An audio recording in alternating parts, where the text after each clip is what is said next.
6:30 Central African Time. A very good evening. You're watching SABC News Prime Time, coming to you live from Johannesburg. I'm Vabakshni Chetty-Miller. Here's a look at this evening's top stories. Wits protests spill over onto Empire Road amid chaos plaguing three of South Africa's top tertiary institutions over tuition fees. Palestinian Liberation Movement Hamas asked the ANC to put pressure on the Israeli government. South African media practitioners ask for support. They've called on SADC to protect press freedom. In our top story, Higher Education Minister Blade Nzimande has called for calm amid protests over tuition fees in at least 3 universities. Nzimande has called an urgent meeting with all education stakeholders, including university management, higher education and student bodies, as his news conference was underway in Pretoria. Renewed tension, but also concessions for management. Protests at Wits started last week over a proposal to increase fees by 10.5%. Wits students staging yet another sit-in. They forced their way into Senate House, overpowering security guards and breaking a glass door, claiming university management was delaying a feedback session following the weekend agreement. The council refused to address the students. They were told to vacate the building by 3 p.m. In a mass email to students, the council made several concessions.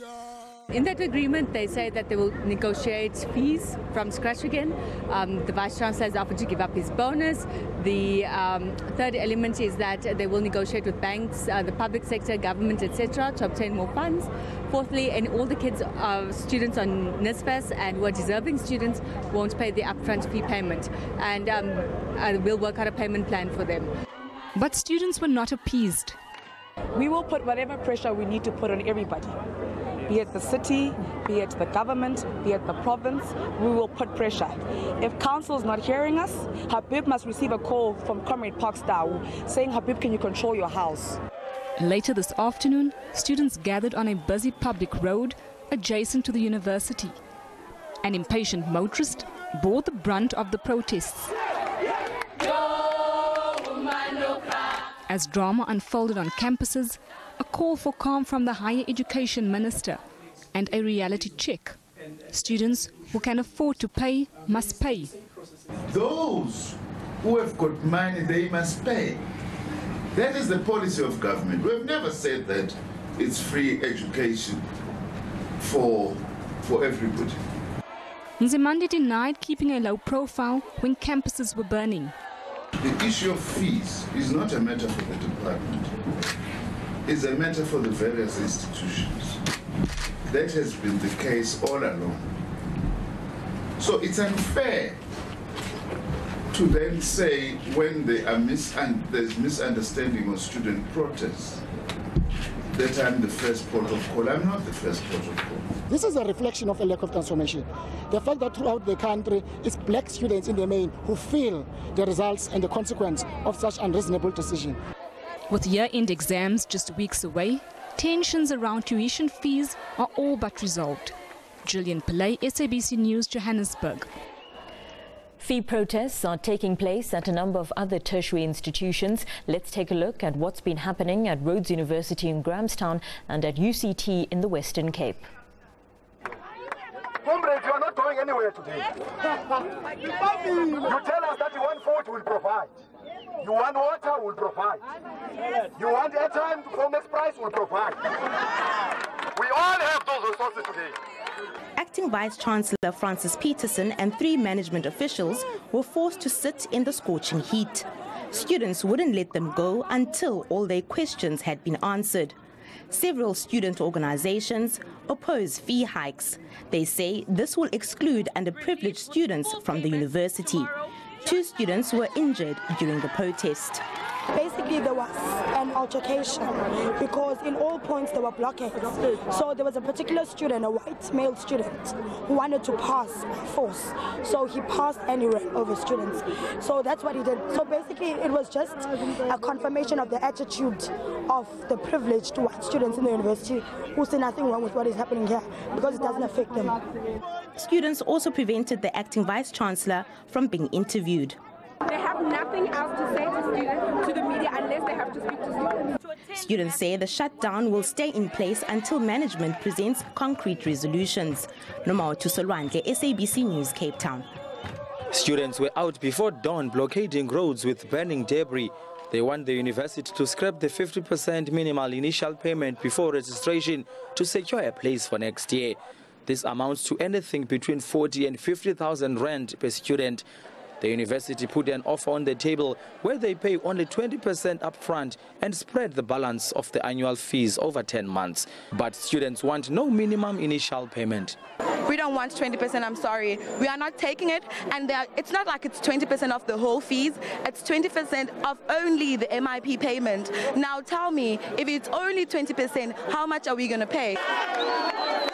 The university says a fee hike is unavoidable as government funding is minimal. The solutions that we really should be looking at, one, we should approach Treasury and ask them to provide more money to fund higher education. And secondly, we must approach the private sector.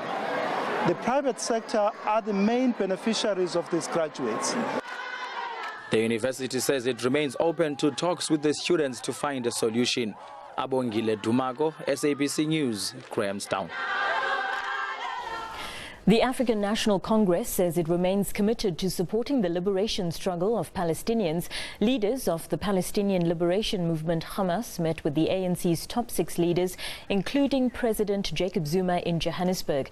Hamas wants the ANC to put pressure on Israel by implementing sanctions.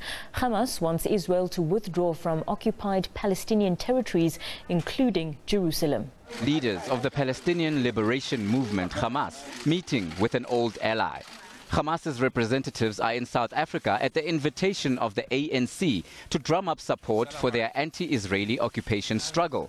Although the delegation met and interacted with ANC leaders, including President Jacob Zuma, ANC Secretary General Gwede Mantashe stressed that Hamas isn't being hosted in any official capacity by the South African government. Hamas has been invited by the African National Congress.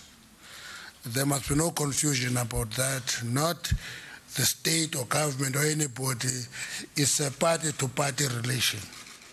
Mantashe says a letter of intent has been drafted which confirms that the ruling ANC has agreed to formalize its relationship with Hamas.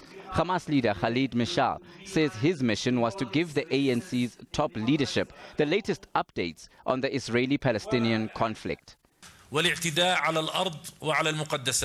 And also we have captured the moment of our meeting to update our dear friends with the last updates of the situation in Palestine, with the escalation of the Israeli occupation, killing the children, confiscating land, attacking the holy sites, the Al-Aqsa Mosque on top. Hamas is but one of several Palestinian liberation movements opposing Israeli occupation in Gaza and Jerusalem. Hamas has called on the ANC to lobby international support for Israel's leaders to be taken and indicted for war crimes at the International Criminal Court. Hamas says it is ready to unite the various pro-Palestinian movements in Gaza and other occupied territories to speak in one voice. From here, members of Hamas's Politburo say they'll be taking their calls for solidarity and messages to members of civil society and religious leaders across the country.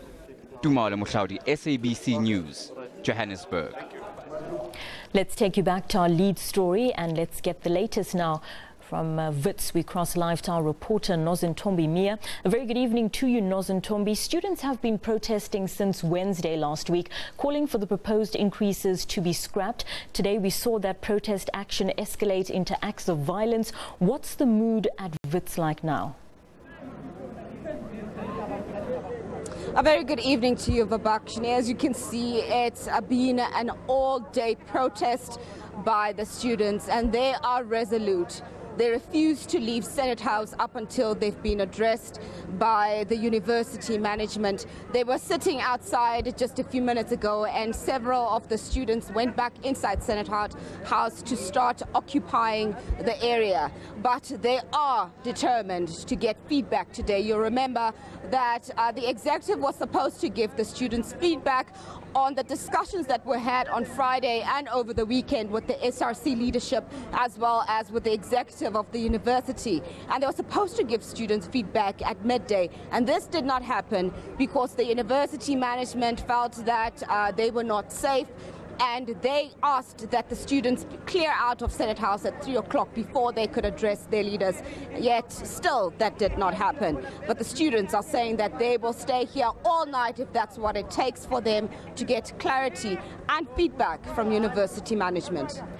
Nuus told me that meeting didn't happen, but the university has made some concessions. They have decided to waive the deposit that students are required to pay when enrolling at WITS, and it's also committed to put in place austerity measures to ensure that funds are properly utilized. How are the students reacting to these developments? You recall, Vabakshni, that the university had wanted a 10.5% increase on the university fees. And this is one of the resolutions that they've said they've scrapped. And they're going to go back to the drawing board with members of the SRC and other university leaders to go back to the drawing board and talk about what would be a more palatable increase, as well as the university saying that they're going to start with austerity measures. And when they talk about austerity measures, they're saying non-essential elements of what happens with their funding is going to be scrapped. So that money that was supposed to go towards fixing of the old buildings and maintenance will now go towards the funding of the students. It will also go towards NASFAS. It will also go towards what some of the students are getting in terms of scholarships. So that money will then be redistributed to the students in terms of their fees. But the students are saying that they were only given a piece of paper. They were not given feedback by the management, and they want management to speak to them and not to speak through the media, and not to give them pieces of paper, and not to duck and dive, but to specifically come to the students and address them at Senate House. Because you remember that this is the epicenter of where the students' protests have begun, right here at WITS, and the students are saying that they deserve that amount of respect from the university management to address them. Now, examinations at WITS are less than 2 weeks away. How long are we likely to see the students protest? I know you say they're resolute, but they must be concerned about their exams. The students are saying that they will make sure that they get this issue clarified before they go back to exams. They're not concerned about writing the exams up until the issue of funding has been resolved. The most pressing thing for them is that the funding issue is resolved so that they can be able to write their exams knowing that that particular issue has been taken care of. They've said that they're going to make sure they shut down the campus for the next 3 days, and university management has said that they're going to make sure that the university is shut down for the day tomorrow, just to make sure that everybody's safety is assured. But the students themselves are saying, regardless of whether the exams are going to be happening in 2 weeks or in 3 weeks or whenever the exams are going to be happening, they want to make sure this issue is resolved and that the university management come and speak to them and address their concerns and make sure that there is no 10.5% increase. All the issues in terms of any increases are completely scrapped. Nuus Mia, our reporter, coming to us live, bringing us the latest from that WITS University protest. Students there protesting against that proposed 10.5% fee hike. We'll be back with more news after the break. Do stay with us on SABC News Prime Time.